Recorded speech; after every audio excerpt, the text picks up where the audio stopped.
MBBS এবং BDS ডিগ্রিধারী ব্যতীত অন্য কেউ নামের আগে ডাক্তার শব্দটি ব্যবহার করতে পারবেন না। এখানে ম্যাথস এসএসসিও পাশ করার পরে তারা এইচএসসিও পাশ করে না, যারা শুধুমাত্র জীববিজ্ঞান প্রথম পত্র দ্বিতীয় পত্রের বই কখনো ধরেনি, তারা কিভাবে ডাক্তার হতে পারে সেটা আমার বোধগম্য নয়। তারা মেডিকেল অ্যাসিস্ট্যান্ট, তারা তাদের মেডিকেল অ্যাসিস্ট্যান্টের জায়গায় থাকুক।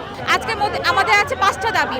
5টা দাবির মধ্যে প্রথম দফা হচ্ছে তাদের ডাক্তার পদবি লাগানো যাবে না, ডাক্তার পদবি শুধু লাগাবে এমবিবিএস এবং বিডিএস। হাইকোর্টের সামনে আজ আমরা বিভিন্ন মেডিকেল কলেজের শিক্ষার্থীরা উপস্থিত হয়েছি। শুধু মেডিকেল কলেজের শিক্ষার্থীরাই না, বরঞ্চ অনেক ডাক্তারও আজকে আমাদের সাথে উপস্থিত হয়েছে। আমাদের দাবি একটাই, এমবিবিএস এবং বিডিএস ডিগ্রিধারী ব্যতীত অন্য কেউ নামের আগে ডাক্তার শব্দটি ব্যবহার করতে পারবেন না। আমরা এসএসসি পাশ করি ভালো রেজাল্ট নিয়ে, এইচএসসি পাশ করি ভালো রেজাল্ট নিয়ে, 5 বছর এমবিবিএস পড়াশোনা করার পর 1 থেকে 1.5 বছর ইন্টার্নশিপ করি, তার পরবর্তীতে আমরা পোস্ট গ্রাজুয়েশনের মাধ্যমে উচ্চতর ডিগ্রি ধারণ করে তারপরে একটা মানব শরীরে হাত দিই। একজন এসএসসি পাশ করে কিভাবে আপনার শরীরে হাত দিতে পারে, কিভাবে আপনার গায়ে হাত দিতে পারে, কিভাবে আপনার চিকিৎসা করতে পারে, এইটা আজকে আমি খুবই দুঃখিত যে এই একটা সাধারণ দাবি, এটা জনসাধারণ এমনি বুঝতে পারবে, একজন সাধারণ যাদের কাণ্ডজ্ঞান আছে তারা এমনি বুঝতে পারবে। এটা আমাদের যৌক্তিক দাবি যে শুধুমাত্র এমবিবিএস এবং বিডিএস ডাক্তার ব্যতীত নামের আগে কেউ ডাক্তার শব্দটি ব্যবহার করতে পারবে না এবং বিএমডিসি কর্তৃক কোনো ধরনের কোনো রেজিস্ট্রেশন নাম্বার পাবে না।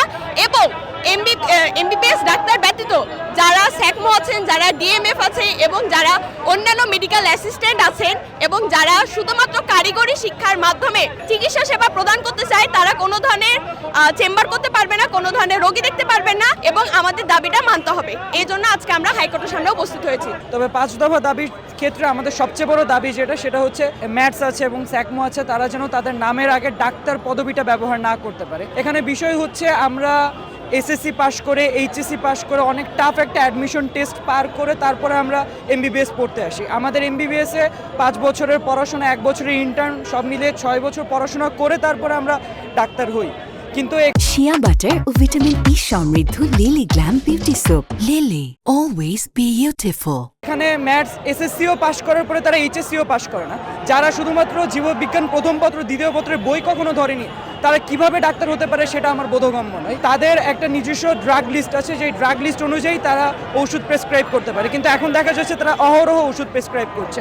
এই অযাচিত ওষুধ প্রেসক্রিপশনের জন্য আজকে দেখবেন বাংলাদেশের ম্যাক্সিমাম জনগণ অ্যান্টিবায়োটিক রেজিস্ট্যান্ট হয়ে যাচ্ছে। তাদের এই অ্যান্টিবায়োটিক রেজিস্ট্যান্সের পিছনে আমরা মনে করি এই ধরনের অযাচিত বা এই ধরনের যারা অজ্ঞাত ডাক্তাররা আছে, যারা কম শিক্ষিত ডাক্তাররা আছে, তারাই মূল দায়ী।